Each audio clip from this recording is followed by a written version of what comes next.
Welcome, everyone, to the Fantasy and Betting Podcast presented by the 33rd Team. I am your host, as always, Josh Larky, joined, as always, by my co-host, Ryan Reynolds. Today, we are going to be previewing the Week 6 NFL action. From a fantasy and betting perspective, let's get right into it. We have another London game for the third week in a row. We've got the Ravens at the Titans. Titans are +4. That opened at +4.5. So a little money maybe coming in on the Titans. Game total was 40.5. It's risen a little bit to 41.5. Couple notes on my end. T.R. Tart. I think I'm pronouncing that correctly. T.R. Tart's the nose tackle of the Titans. He is not traveling with the team to London. When he is on the field this year, the Titans give up just 2.9 yards per carry. When Tart is off the field, that goes up to a pretty respectable 4.4. This guy is a difference maker, and that could probably let you flex a Ravens running back like a Gus Edwards, but still, ultimately, this Titans team is a pass funnel defense. They're allowing more than 8 yards per pass attempt to opposing quarterbacks. Lamar Jackson, as you've mentioned a few times, Ryan, hasn't quite put the big game together yet. Maybe it's this week. What are your thoughts on Lamar and how he'll perform and what should be a good matchup for him? Yeah, that's the thing I'm looking for this week too, Josh, because of the whole purpose of the Tom Munkin offense, the shift to the more pass-centric offense, is when the Ravens get in the playoffs, they need to actually start beating people.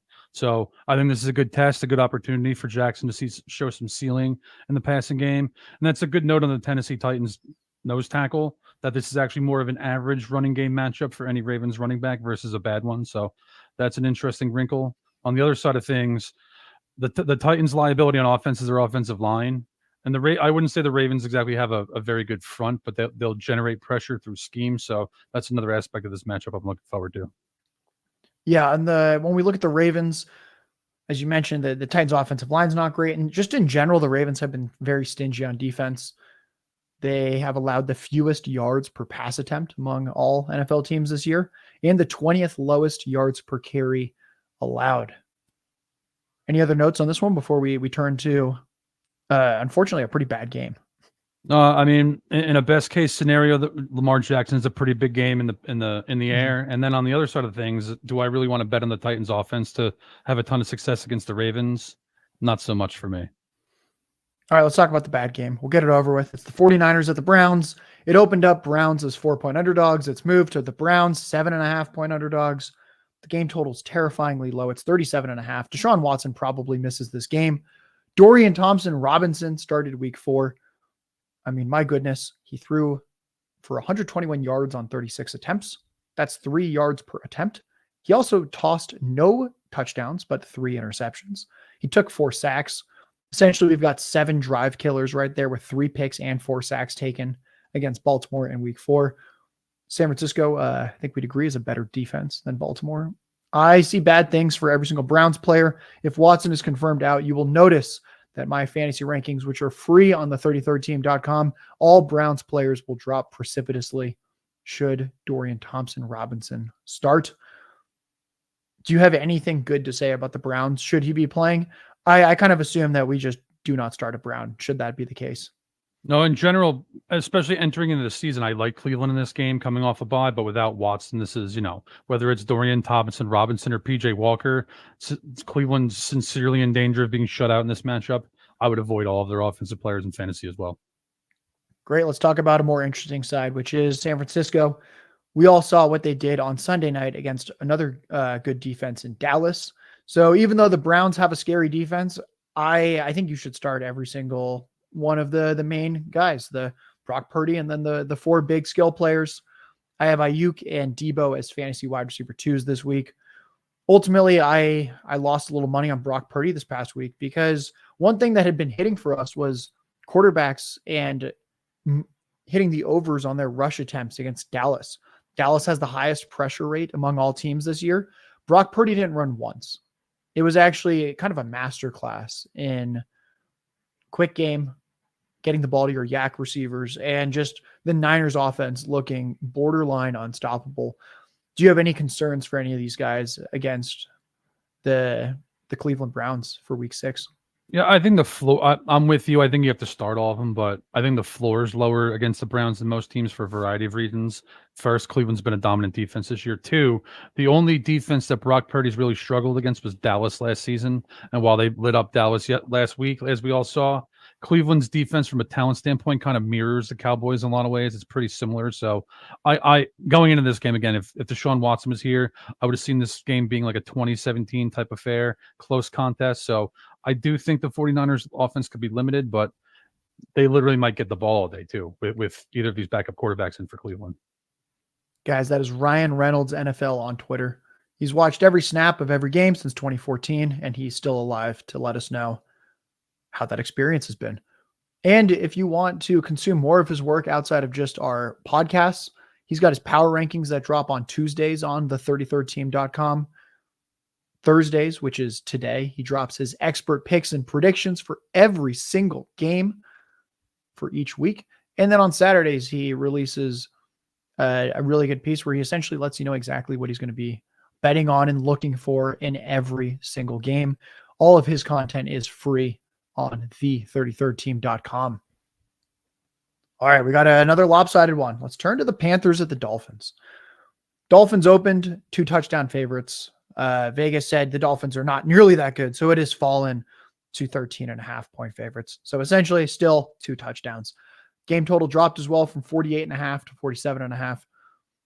Ultimately, if we're looking at this Dolphins offense against this Panthers defense, the Dolphins have the most historic offense in NFL history through 5 games. The Panthers are a bottom feeder run defense. Pass defense isn't great either. I think Raheem Mostert's going to be in for a huge day because we have Devon Achane on IR. Jeff Wilson probably returns from IR in this matchup.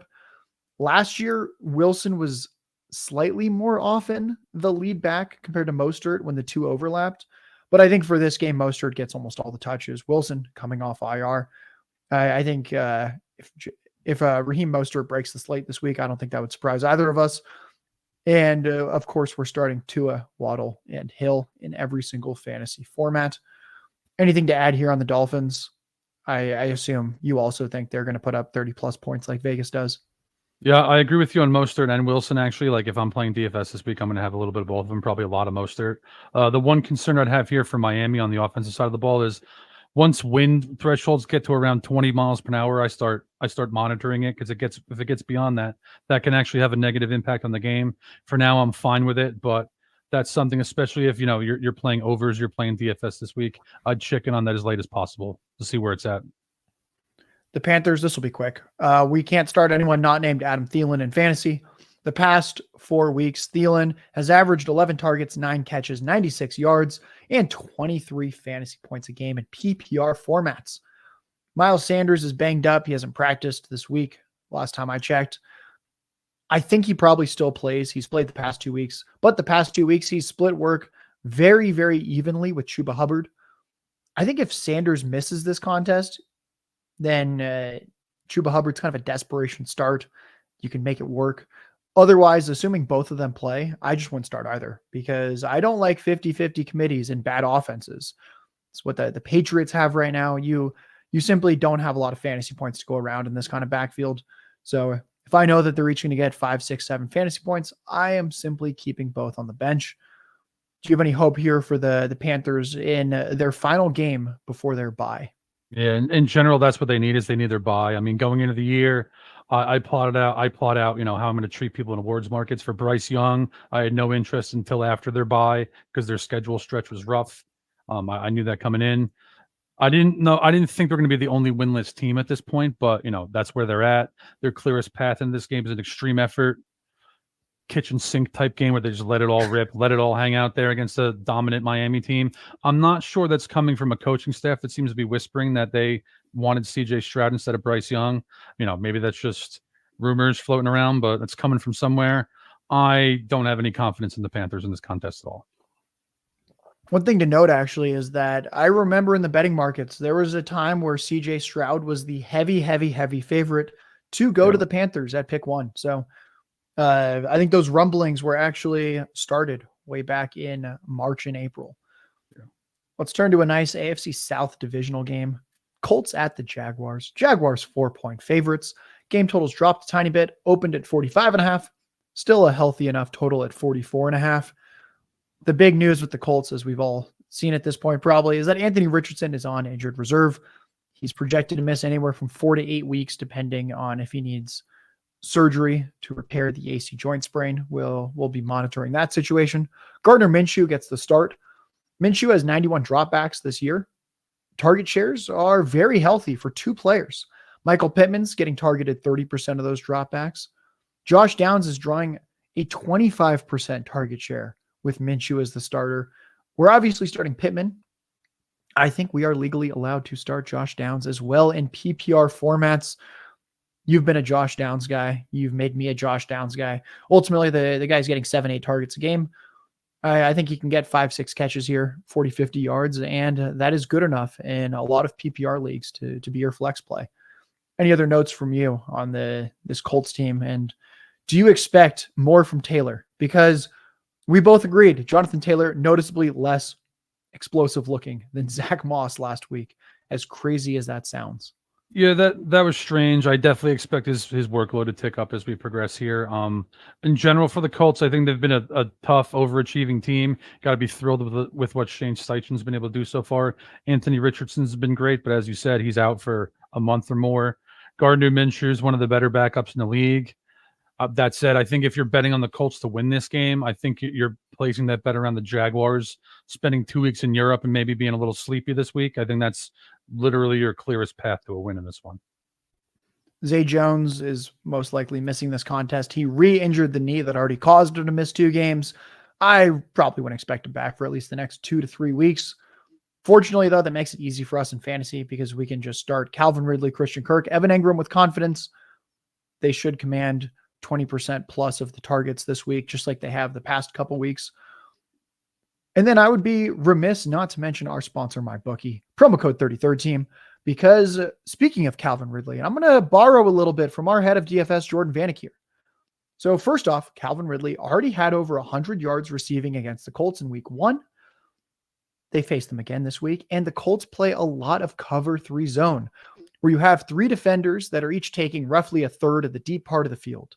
Turns out, with this coverage, Calvin Ridley has a 30% target share on the season, 4.6 yards per route run.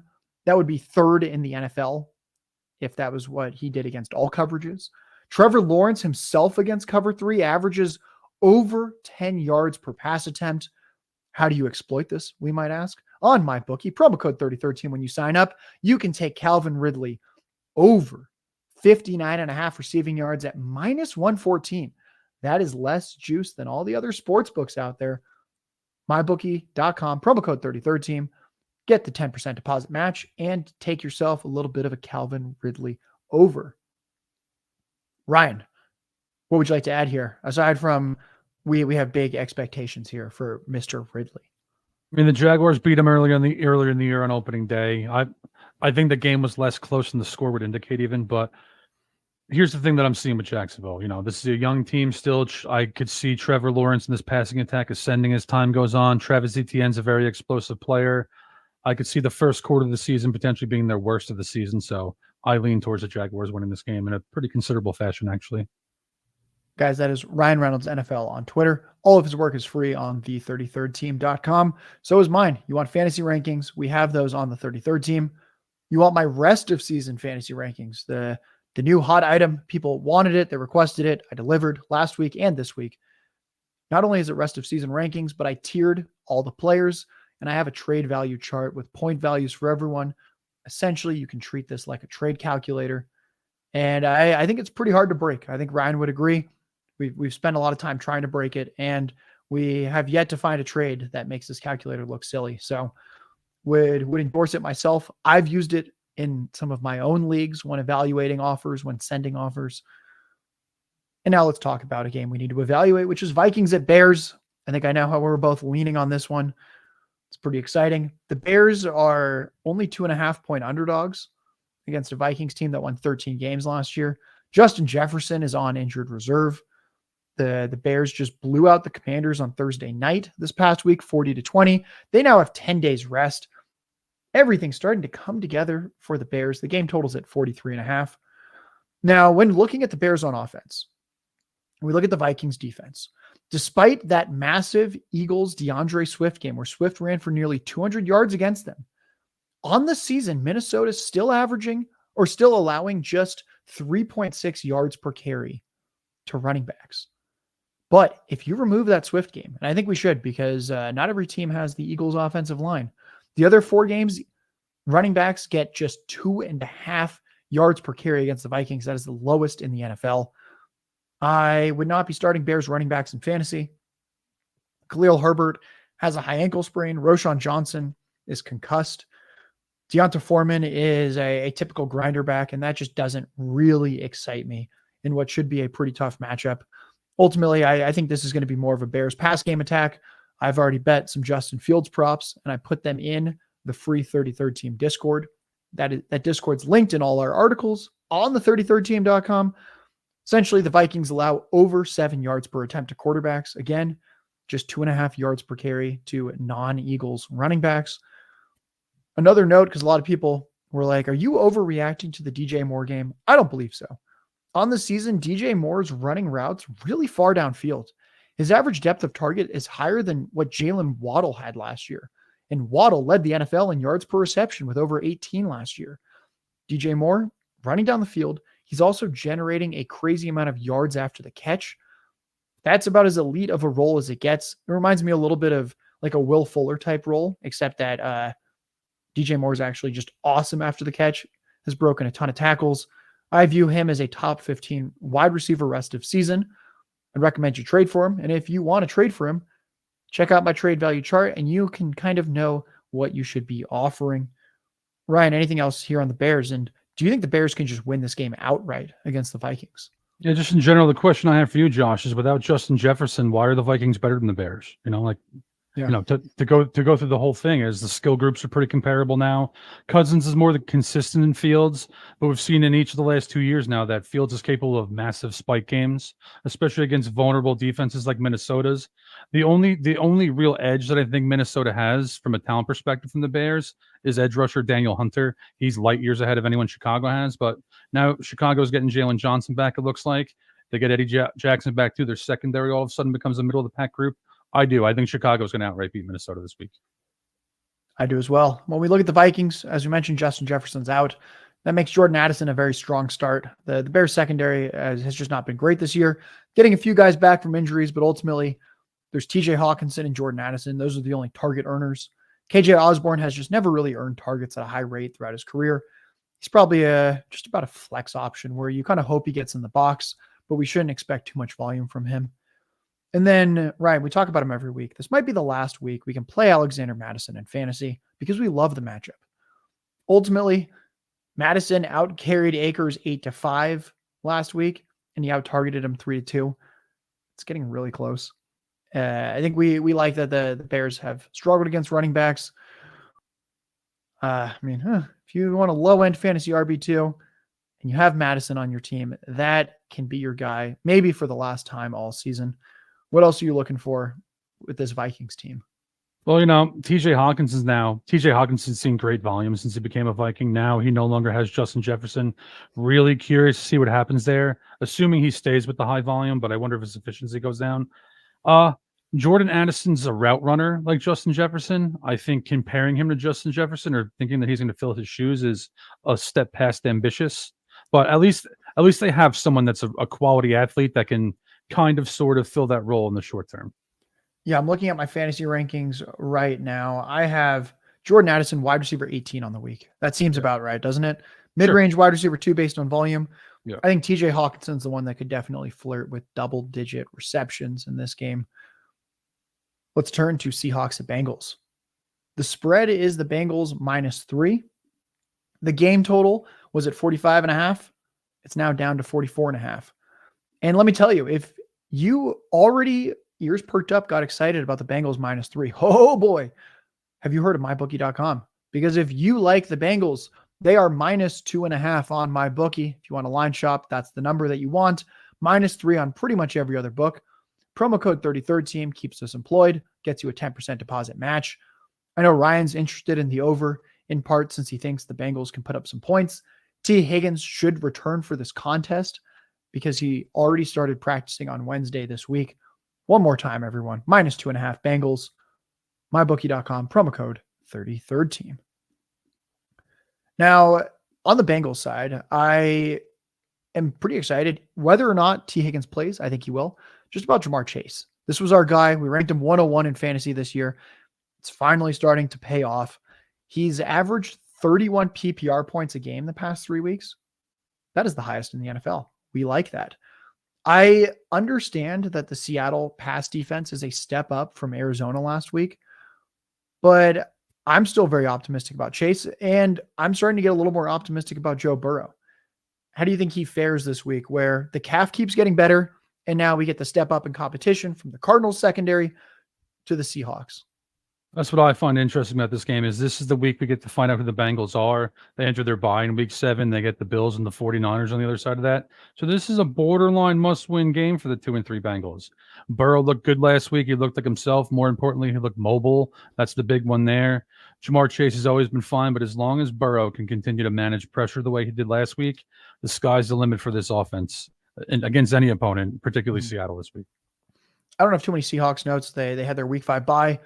I'll mostly be looking at 2 things. It's their rookies. Will Jackson Smith and Jigba be more incorporated into the offense?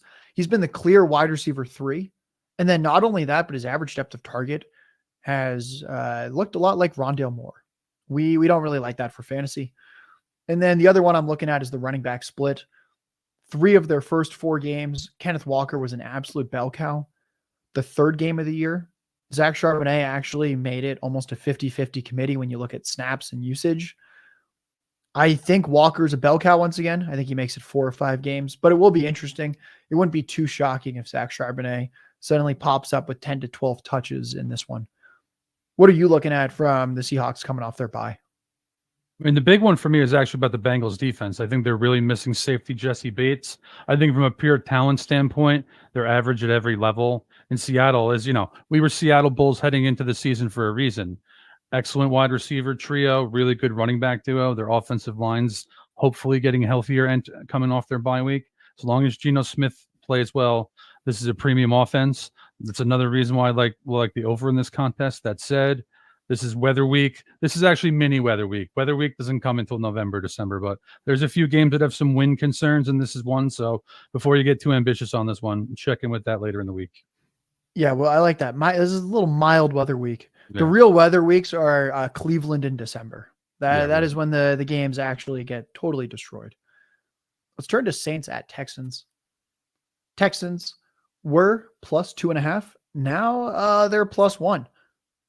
Little money coming in on CJ Stroud and the Texans. Game totals stayed at 42.5.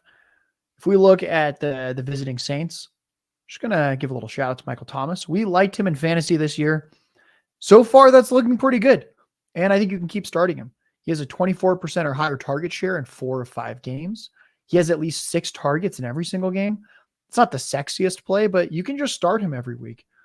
When I look at my expected fantasy points model, which I also embed in all my fantasy rankings on the 33rdteam.com, he's the wide receiver 28 this year per game, tied with Amari Cooper. Michael Thomas, just commanding targets semi-far down the field. Keep starting him, wide receiver 3 type. Now, then, and in the future, we basically just need health from him at this point. What will you be looking for from the Saints outside of just, does Derek Carr's shoulder look a little bit better as he's recovering from the AC joint sprain? Yeah, that's the big one, is particularly like how it limits what they even try to do on offense. That's the big one for me there. And then, it's the truth is it's been a pretty boring attack the last 2 weeks. In the beginning of the year, even though they weren't hanging major points, they were throwing down the field consistently to Olave and Shaheed. That's been pulled back a little bit more. Alvin Kamara is being treated like a bulldozer to a degree. I'm hoping for New Orleans fans' sake and sports bettors too that Carr's arm gets better so they can open things up a little more like they were earlier in the season. On the Texans side, Dameon Pierce has now had at least 20 carries in back-to-back weeks. I think the big game's coming soon. I'm not sure if this is it, but one of these days, Dameon Pierce will have the big game. I don't believe this is the week, but I think he will be DFS viable very soon. One other note, Tank Dell is probably going to be out with a concussion. Should he be ruled out, Robert Woods becomes flex viable, where it's essentially just Nico Collins and Robert Woods leading the receiving core. One good note, though, is that the Houston offensive line continues to get healthier. How do you expect this trenches matchup to play out when Houston's on offense? Yeah, Titus Howard's back at right tackle. If Larry Tunsil can go too, you have those two guys and Shaq Mason. That's probably as good as you're going to get this year for the Texans offensive line, since left guard Green's out for the year. And like you said, I don't think Dameon Pierce's surge week's going to come this week against the Saints, but I do think it's coming. The usage is there. He's a good player. The offensive line's been the primary problem. That said, what I'm particularly looking forward to in this game is CJ Stroud against the Saints defense. Stroud's been fantastic through 5 games. You couldn't have asked for more of him. He's been efficient as can be, but now he's playing a very complete Saints defense that's basically carried New Orleans to this point in the year. So big test for Houston on that front. Could see this game going either way, and that's what the spread indicates too. I just checked as you were talking. Laramie Tunsil did not practice yesterday, which I knew, but I looked. They just released it. He was limited in practice today. That's very exciting. Being able to get both their tackles, quite exciting for what that opens up for the Texans. Let's turn to Commanders at Falcons. Falcons 2.5-point favorites, and the game totals 42.5. Not a whole lot expected from either of these teams. Sam Howell, I'll mention it every week until it changes, is still pacing by more than 20 to set the NFL record for sacks taken in a season. He's pacing for 99. The record is 76. He's taken at least 4 sacks in every game. Just keep streaming whatever defense plays the Commanders, because it seems like at this point you've gotten at least 4 points based on sacks alone in every contest. One other note on the Commanders that we do not like for fantasy. I guess we like in the running room that Brian Robinson gets most of the touches. We don't like that when they pass, the ball spread around. Terry McLaurin and Jahan Dotson are both sitting at a 17% target share on the season. If I remember off the top of my head, I think that's the lowest target share for a leader of a team right now. It is just really, really wild how they've spread the ball to McLaurin, Dotson, Curtis Samuel, and Logan Thomas. Logan Thomas has the 5th best overall usage at tight end this year for fantasy points. My expected fantasy points model has him at 10.5 fantasy points a game. So even though he scored a lot of touchdowns, which has helped, it still thinks, hey, this is a guy that's getting good usage. And when we look at the matchup, the Falcons are allowing 9 targets, 7 catches, 63 yards per game to tight ends. That right there is over 13 fantasy points a game to tight ends without looking at any touchdowns allowed. Logan Thomas, you should start him as a top 12 option this week. Do you have any other thoughts on the Commanders here in a game that I'd say is must win? I think when you lose to the Bears by 20 on primetime, you need to have a much stronger showing than that against the Falcons the week after. Yeah, I mean, like you mentioned, the big concerns are offensive line. Sam Howell's taking sacks at a historic rate. The cross between Baker Mayfield and Daniel Jones has his moments as a player. Kind of an interesting guy. Not sure I'd want to sign him to a 10-year deal, but if he was my backup quarterback, I'd be absolutely thrilled. So they're definitely not drawing dead against most opponents, but and for their skill groups, I've never really viewed Jahan Dotson as, a special player. There's a ton of good, productive receivers in the NFL. He's one of those guys, but he's not exactly the sort of player that I'm like, oh, you got to get him the ball more because we're going to lose if you don't. So going to be curious to see how their deployments in that regard develop as the season goes on. On the Falcons end, I mentioned it on our Monday show. I'll mention it again. Don't worry about Bijan. I understand Tyler Algier had 17 carries and Bijan had 14 last week, but Bijan was on the field a lot more. Bijan ran more routes as well. And you know what? Not every single week. He had 14 carries still. It's not like he had 6 carries. We can all take a deep breath and start him confidently once again. Kyle Pitts did have the big game last week. And I think we can expect a few more performances like that from him this year, but ultimately he's going to be as volatile as it gets. He has the highest depth of target this year among all tight ends with, as you've said, maybe the NFL's worst starting quarterback right now. That's a terrible combo. Accuracy matters a lot more when you're running farther down the field, and Desmond Ridder simply hasn't had that. So I think with Kyle Pitts, if you're starting him, you should kind of be okay getting anywhere from 2 to 20 fantasy points each time you do it, with most of those games skewing closer to 2 than to 20. Any other thoughts here on the Falcons where, well, you know what? We'll give them credit. Desmond Ridder, maybe the NFL's worst starting quarterback. He at least looked pretty good last week, I'd say. Yeah, he had his most productive game as a pro last week. And, the Falcons have a talented team on both sides of the ball, actually a pretty well-built roster outside of the quarterback position. So if he can continue to improve, this is a potential playoff team. With Kyle Pitts, what do you think about this one, Josh? He's George Kittle in a mediocre offense, therefore he has less touchdown upside. What does that make sense from a fantasy perspective? Yeah, I think that's about as good as Yeah. it gets for a comp. We'll take that one. Yeah. Another thing I'm looking forward to here is last Thursday night, the Commanders' premium front four is probably the strength of their team, and they more or less no-showed against Chicago. I'm very curious to see if they have a better game against a better offensive line in the Falcons this week. Let's turn to one of the projected low-scoring games, Patriots at the Raiders. Raiders opened as 2.5-point favorites. They got steamed up a little bit. Now we've got -3. Game total is only at 41.5. Bailey Zappi has back-to-back games now with 9 pass attempts. I'd say Mac Jones is on a short leash. Nothing else good coming. Sorry, Patriots fans. Ramondre and Zeke are in a 50-50 committee. Last week, they both had 8 carries. Last week, Zeke actually had 4 targets to Stevenson's 2. You'll notice in my rest of season rankings that Ramondre has been falling precipitously because A, he's not getting a ton of work. B, the offense has looked atrocious. And C, Ryan and I have just never felt like Ramondre is a particularly special player in his own right. There's just not a lot going for any of these offensive players at this point for the Patriots. What is their path to beating the Raiders? And I'd say we'll give them credit. The Raiders defense has been a little bit better than advertised this year.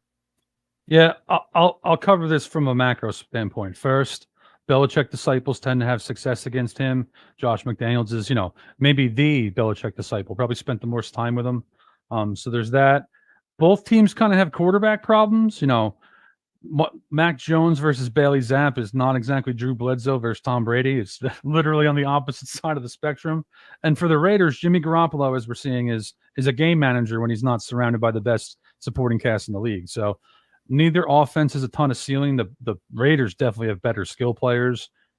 Devontae Adams, Josh Jacobs, and even former Patriot Jacoby Myers are better than what New England's dealing with on that front. But the real concern I have for the Patriots this week is their defensive injuries. You mentioned Max Crosby, who's a top 5 edge rusher in the league easily. Matthew Judon was the Patriots version of that, and he's out for most of, if not the whole season. That greatly changes what they can do on defense. I kind of think the Raiders might actually win this game. That's kind of where I lean too. I don't need to tell you who to start and sit in fantasy for the Raiders, but I will bring up this interesting note because, of course, we just start the big 3 and nobody else. So Devontae Adams in my expected fantasy points model is the wide receiver 4. That shouldn't surprise anyone, but Jacoby Myers, revenge game against the Patriots. He's the wide receiver 10 this year for usage.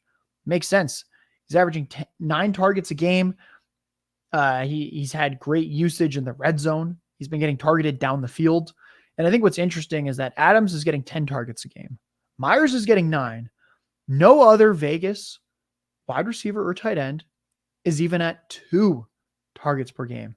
Doesn't get much more consolidated than this. It's why we don't have to like the offense under Jimmy Garoppolo, but why we can still start 2 different pass catchers. Couldn't be more consolidated. Any other notes here on the Raiders before we move on? One thing, Belichick's famous for making teams play left-handed. I imagine that means Devontae Adams is the focus of his game plan. So who benefits from that? Jacoby Myers is probably the answer. Yeah, I'm inclined to think that Bill Belichick is not thinking Jacoby Myers' revenge game, let me take him out. He's probably thinking Devontae Adams has been the most consistent wide receiver over the past 7 seasons. Yeah. We're going to stop that guy. Yeah. Let's turn to Eagles at Jets. Just another one where without Aaron Rodgers, the game gets a little bit less exciting.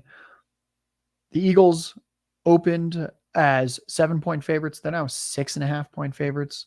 So apparently there's some Zach Wilson enthusiasm out there. Maybe it's because it's a home game. The game total opened at 41. It's now down to 40.5. The Jets allow the most fantasy points per game to tight ends this year. I thought that was a little surprising. Dallas Goedert had his big week 5. We might get another big week 6 performance from him as well. And then people are concerned about Devonta Smith. I'm concerned about him too. Not only has he taken a back seat to A.J. Brown, it's like A.J. Brown sitting shotgun, and then we have Devonta Smith in the 3rd row, like in the kids row. It's not looking very good. Smith has more than 5 targets in only 2 games this year. Smith's averaging just 1 more target a game than Dallas Goedert on the season as well.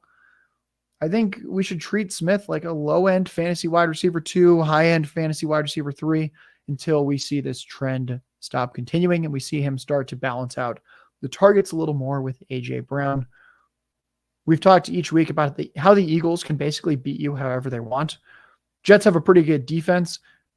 What would your expected game plan here for the Eagles be? I mean, the truth is, in order to talk about this game, I have to talk about the Eagles' defense first. They have a trench advantage against the Jets. The Jets are down Vera Tucker now, so their offensive line's actually on the decline. The Eagles have an elite run defense. They've been a little bit vulnerable in the passing game, but do we think Zach Wilson's going to exploit Philadelphia in the air this week? I mean, I certainly don't. So to that end, I don't even think Philadelphia even needs to really have a good game offensively to win this game. From a game planning standpoint, I think you just try to keep it clean and let Zach Wilson make mistakes. I think that's how I'd go into this. I wouldn't be trying to test Sauce Gardner. I wouldn't be trying to take 7-step dropbacks against their front four. Just try to keep it clean, probably take advantage of my speed on offense as often as possible. Yeah, it's good that you mentioned that this Jets run game might not get going because everyone's so thrilled about Breece Hall. He never had more than 12 carries through the first 4 weeks, and then last week he explodes for 27 carries for 177 yards, but it was against Denver. I think he gets a lot of touches this week, but as you mentioned, the Eagles are tough against running backs. They've only allowed 3 yards per carry and 47 rush yards per game to running back rooms total this year. I have Breece Hall as my RB18 in fantasy. It's probably going to anger some people. They really want to just assume he's top 12 every single week rest of season. But when Zach Wilson's your quarterback, when you're down Elijah Vera Tucker on the offensive line, we simply can't just gift wrap a top 12 ranking to Breece Hall. Any other notes on this game before we move on to a game that I'm actually pretty excited about?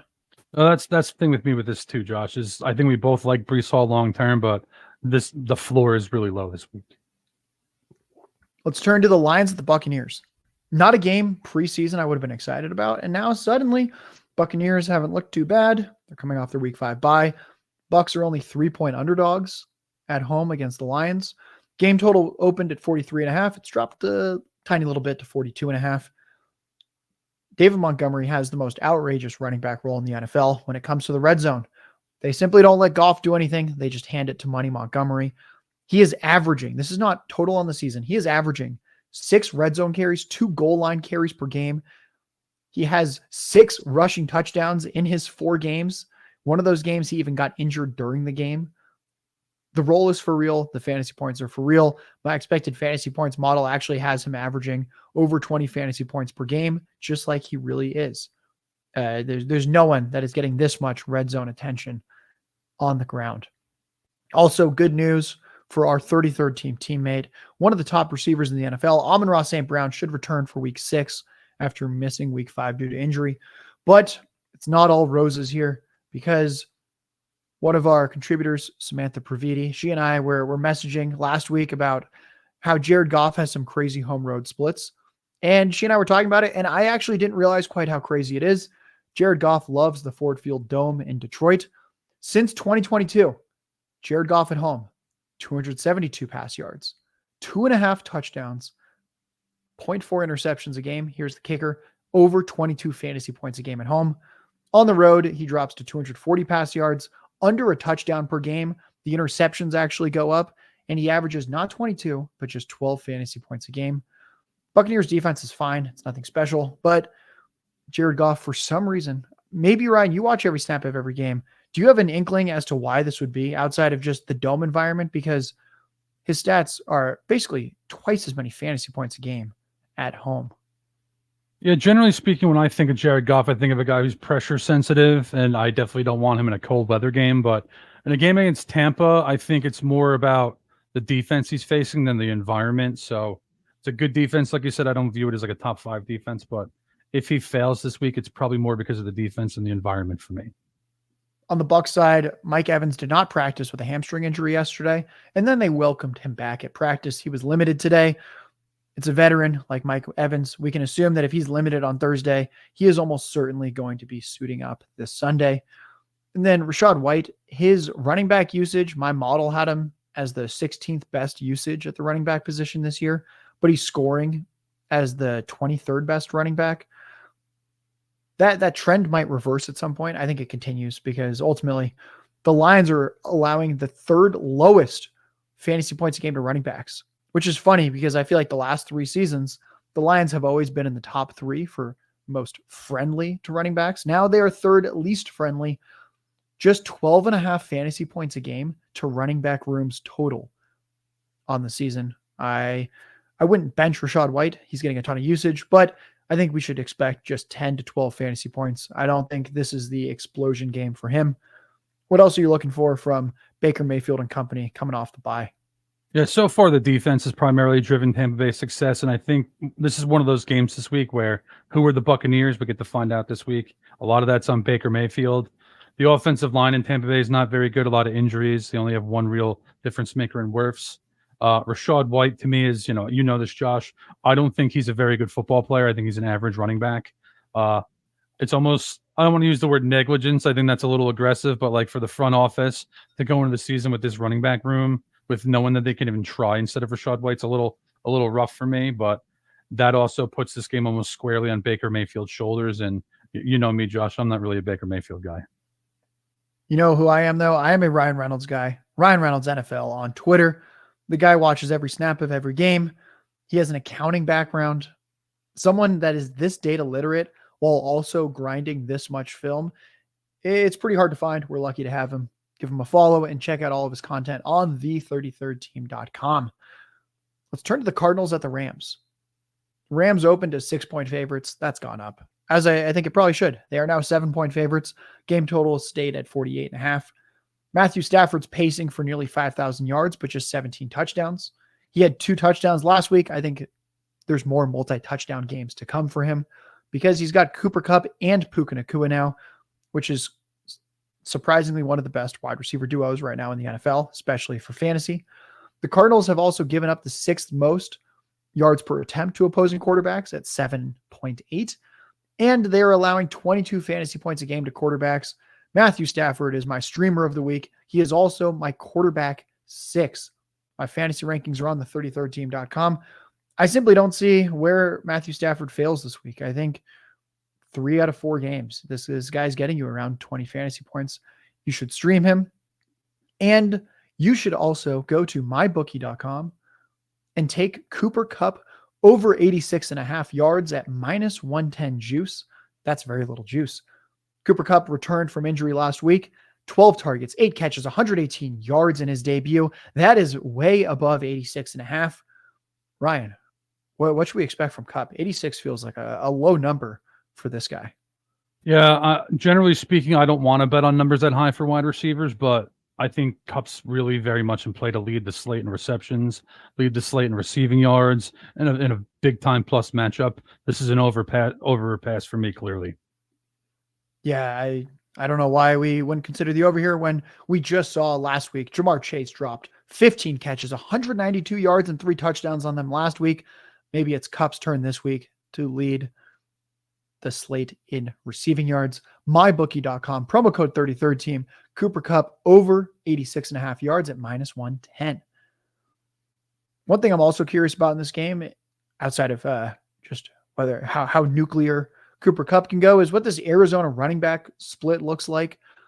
I'm personally not really interested in starting this year's undrafted free agent Amari DiMercado or last year's 6th-round pick Keontae Ingram. James Conner was averaging 12 fantasy points a game this year. That's barely startable. That was on 14 carries. That was on 2 targets a game. And those numbers don't even sound that high, but when you look at the opportunity share, the guy was getting about 80-90% of the touches each week. It's that the Cardinals generally trail in games, so they're not handing the ball off. Again, Rams, 7-point favorites, probably not going to hand the ball off that much here. I don't think we want too much of a part of a committee with this Cardinals offense right now. The one positive, though, with the Cardinals, Marquise Brown's averaged 8.5 targets, 5 catches, 60 yards. He scored 3 times this year. He's averaging over 100 air yards a game as well. That is translated into 15 fantasy points a game in PPR formats. Marquise Brown remains an every week fantasy wide receiver too. I don't think the Rams will be able to contain him. simply because their secondary is not great and no team has really shown that they can fully lock down Brown this year. Ryan, what are you looking for in this game on each side of the ball? Well, first of all, Matthew Stafford's just been so good this year so far. Now that Cup's back, like you said, him being their sixth quarterback on the slate makes sense to me. He's DFS viable this week. 300 yards and 4 touchdowns, I think, is on the table in this matchup, particularly because Arizona looked like the Cardinals team we all expected coming in opening day. That's one of the reasons that the Bengals kind of handled them pretty easily. If they put forth a similar effort this week in Los Angeles, they're in trouble. That said, Josh, I do think Hollywood Brown has a pretty good ceiling this week, too. I like that as well. Glad to hear we're aligned there. Anytime Ryan and I are independently aligned, he has the film. I bring the analytics. When those two sides mesh, those are usually things that you should take note of. Yeah. Let's turn to what could be the worst Sunday night football game of the season. At least we get it out of the way in week 6. It's the Giants at the Bills. The Bills opened as 14-point favorites, and the bettor said, nah, they should be more. They're now 14.5-point favorites. The game total is at 44.5. You can do the math. We are projecting, or Vegas is projecting almost no points for the Giants and about 30 points for the Bills in this one. James Cook had 34 snaps last week. Latavius Murray only had 10. Damian Harris only had 9. I'm not too worried about James Cook. I understand he carried 5 times for -4 yards last week, but that was the London game. We talked about how that was a weird game where the Jaguars, even in an away game, had home field advantage because they remained in Jacksonville from the week before. Ultimately, the Giants allow over 5 yards per carry, 3rd highest in the NFL. James Cook was averaging 14 carries a game the first 4 weeks. We are starting him with a lot of confidence against the Giants. Anything else you're looking for from the Bills? I would imagine almost all these skill players have plus matchups this week. Yeah, I think I predicted the score to this game to be 34-3, so I'm not thinking. I'm thinking Buffalo throttles them. One concern I have is coming back from that London game again. That's just an unwanted variable. Travel can be a little make you just feel off the whole week. That said, Josh Allen's an MVP contender every year. Stephon Diggs and Gabe Davis are both tied for the league in receptions or receiving touchdowns with 5. Diggs is just being himself to this point. Gabe Davis is looking like a real wide receiver too. Buffalo, as you mentioned, James Cook has been an asset at running back this year. Buffalo actually has a better supporting cast. I don't really see how the Giants are going to contain them too much defensively. Yeah, I think they're in a world of trouble. And I will say, your score prediction, 34-3, is the rare time that the Bills would go over their team total while the game would go under. I don't know what that parlay is, but you probably get some nice odds. So if anyone out there is a betting man like Ryan, look into that. Let us know what it is in the free 33rd Team Discord, and we'll kind of let you know what our thoughts are on those odds. That Discord is linked in all of the articles on the 33rdteam.com. It's linked in my Twitter link at JLarkyTweets. In my link tree, the first link is the Discord. Make sure you hop in there. Start sits, trades, any kind of questions you have about fantasy. Ryan and I are there. You can talk DFS with Jordan Vanek, and you can get prop bets throughout the week from us, Brian O'Connell, Dr. Profit, Ben Wolby, Tanner Kern, Tacklebox, Patrick, who's dropping tackle props each week, Daniel Raz, who's dropping some bets along with some underdog fantasy pick'em entries. It really doesn't get much better than this. Most Discords like this one are generally 20 or more per month. Ours is free. There's a reason we're nearly at 3,000 members after starting this season at 600. It is simply too good of a value add to pass up. Giants will make this quick. Daniel Jones has a neck injury. He might not play. It might be Tyrod Taylor. Revenge game against the Bills. Saquon Barkley, at the very least, should return for the Giants. I guess that's something. We can start Darren Waller. The floor is obviously low given the offense, but he's led this team in targets in all but one game. And then I'd say that Wan'Dale Robinson, you can start him in a PPR league. I would describe him as the poor man's Josh Downs, where if you weren't excited earlier in the show to start Josh Downs when I mentioned him, then you shouldn't be starting Wan'Dale Robinson. Anything to add here about your New York Football Giants? Yeah, first I'll say, just in case Tyrod Taylor does play, Daniel Jones is better than him, but I'd suggest that Tyrod Taylor is the more decisive decision maker. So I'd be curious to see what the difference is there. And if you're looking for angles as a Giants better, you have three. One, again, the Buffalo Bills travel from London is an unwanted variable. Two, Saquon Barkley and Darren Waller. Matt Milano being out's a positive for both of them. The Bills have struggled against both of those positions so far this year. That specifically is affected by Milano. He's really, really a talented player. Big difference with him being out. And then the last one is the Giants are simply a well-coached team that's desperate. So maybe they put a better effort in this week, but what I think happens is they get crushed again, and then going forward, they start playing a little bit better. Guys, that's Ryan Reynolds, NFL on Twitter. Producers are in my ear. They're letting me know about YouTube monetization. Taylor Swift. That will get us the clicks. You're all welcome out there. Let's turn to Monday Night Football, the final game of the week and potentially the best game of the week. Cowboys at Chargers, Taylor Swift. We have the Chargers as 2-point underdogs in this one. Game total's hefty at 50.5. Ryan, you and I talked on Monday about how this should probably be a pick 'em. So the Chargers +2 looks a little nice. They are coming off their bye. They are at home. I understand it's a bounce back spot with how poorly the Cowboys played. But again, that's because the Cowboys played really, really poorly in their last game. Dak Prescott himself is averaging under 13 fantasy points a game. Fortunately, though, the Chargers are allowing almost 22 fantasy points a game, fourth most in the NFL. You can probably stream Dak this week if you have any faith in him. I'm also looking at Brandon Cooks. He sprained his MCL at the start of the season. Our own Nick Bodiford has said this is around the time he expects Cooks to get a little healthier.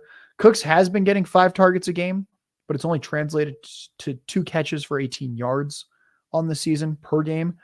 That's not startable. 5 targets at least gives us a little bit of optimism rest of season. CeeDee Lamb has under 15 fantasy points in all but one game. He has 4 or fewer receptions in all but one game. I think this might be the get right spot, though. High game total. Dallas's 26 implied points is the 4th most this week. Only the Miami Dolphins, Kansas City Chiefs, and Buffalo Bills have higher team totals. And I think that's also good for Tony Pollard, who predictably struggled last week against a tough 49ers run defense. What are you looking at if the Cowboys were to bounce back in this game? It's odd with this contest because last year Dallas was in a similar spot where they were going to Minnesota and they absolutely throttled the Vikings. I was on that immediately that week. I put $3,000 on the Cowboys on Monday that week. I do not feel the same way about this game. I think the Chargers are a different animal. They're coming off their bye. They're getting back Austin Eckler, Joey Bosa, Derwin James. When you're getting 3 or 6 best players back, that's a positive for a talented team like the Chargers, who are one of the few teams in the league that aren't at a talent disadvantage against Dallas. So I again, like you said, I view this as more of a pick 'em. And from the Cowboys side, like you said, I also think this is CeeDee Lamb week. I know when I play Showdown this week, he'll be in the captain in my first lineup for sure. I love playing when everyone starts getting down on him. Oh, should I trade CeeDee Lamb and stuff like that? That's when I want to put some money on them in some way where if they have a ceiling game, I want to profit from it. But ultimately here, Josh, again, this is a Dak Prescott game. It's a beatable opponent in the Chargers, but if the Cowboys win this game, it's on Dak Prescott. Speaking of $3,000, that could get you 1 backstage pass for a Taylor Swift concert. There it is. We snuck it in again. For the Chargers, Austin Eckler should return this week from the high ankle sprain. Sorry, everyone, for those references to Taylor Swift. Yeah. I would start Josh Palmer this week, too. He led the team with a 33% target share, led the team with 149 air yards in week 4 before their bye. He averaged 16 fantasy points a game last year in Mike Williams' absence. One other note, we just like the Chargers in general. Dallas has pressured quarterbacks at the highest rate this year. Keenan Allen operates in the shorter area of the field. I think he could get 15 targets in this game. I think he's a fun DFS play in Showdown, where I think him and Lamb in the captain spot sound like pretty appealing bets to me. And then just like with Jackson Smith and Jigba, we should monitor Quentin Johnston's usage as well coming off the bye. Round 1 rookie receivers often produce as a rookie, and they often do it later in the season. So We've been a little bit spoiled by some of these early producers, but it shouldn't detract from the fact that Jackson Smith and Jigba and Quentin Johnston can be just fine in the NFL. I am young enough or old enough to remember when Amon-Ra St. Brown did nothing the first 3 months of the season as a rookie and then went on a historic tear. It is not too late for Quentin Johnston. Ryan, what are you looking for in what we can call the Kellen Moore revenge game? Mm-hmm. He was the offensive coordinator for the Cowboys, inexplicably fired. Now goes to the Chargers. He faces his old team. I think he dials up some deep throws in this one. Yeah, I mean, when you headline a top 5 offense 2 years in a row and you get fired, it's another one of the reasons why this is different than the Vikings game last year. They don't have Kellen Moore. From the Chargers offensive standpoint, the one thing that I really like about this game is their offensive line can mitigate Dallas's premium pass rush. That's a big advantage there. And, plus the Chargers simply have the better quarterback. Getting Austin Eckler back, certainly a boon too. He's the king of high value touches, factor in the scoring zone, big time factor in the passing game. So big get there. Again, I could see this game going either way, realistically speaking. Ryan Reynolds, NFL on Twitter. All of his work is free on the33rdteam.com. So is mine. Fantasy rankings, rest of season rankings, trade chart, power rankings, game by game previews, what Ryan is betting on, picks and predictions for every game. And then we have a whole other team around us as well with Jordan Vanek, Ben Wolby, and company. There's simply no place like the 33rd team. There's simply no place like the 33rd team podcast network. Find it on Apple and Spotify. If you're listening to this live on Twitter or YouTube and you want to listen to some audio versions, that is the place to do it when you're on your commute, when you're cleaning your apartment, whatever you are doing. Check us out. All of our podcasts are free. From myself, from Ryan, from the 33rd team, from my bookie. Thank you, everyone.